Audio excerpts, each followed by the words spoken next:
দুনিয়ার ধোকায় পড়ো না বাপ, দুনিয়ার ধোকায় পড়ো না। মাকে বুঝার, আজ মারা বেসামাল হয়ে গেছে, আজ বোনেরা বেসামাল হয়ে গেছে, বেপরদার উৎসব তুলে দিছে। এটা যেন আল্লাহর সাথে যুদ্ধ করছে। আল্লাহ করোনা না, তুমি আরো কিছু দাও, আমরা বেপরদিগি ছাড়বো না।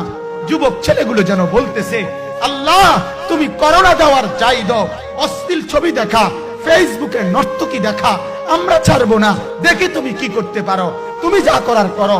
দোকানদার ব্যবসায়ীরা হারামের লেনদেন করা বন্ধ করছে না, সুদখোর সুদ ছাড়ছে না, ঘুষখোর ঘুষ ছাড়ছে না, নাফরমান আর জিনাকার ব্যভিচারী এরা কেউ কিছু ছাড়ছে না। বেহায়ার বেপর্দা নারী তার অশ্লীলতার বেহায়াপনা ছাড়ছে না। মুসলমান তার ঘরে টেলিভিশনের নর্তকীর আওয়াজ তো বন্ধ করছে না। হায় করোনা কিভাবে যাবে, আযাব কিভাবে যাবে বলেন বলেন।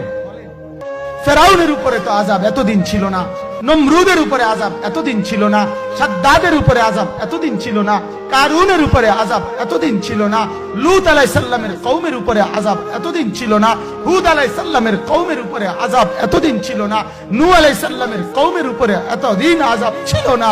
আজ আমরা মালিককে এই পরিমাণ নারাজ করছি, মালিক এত বেশি নারাজ।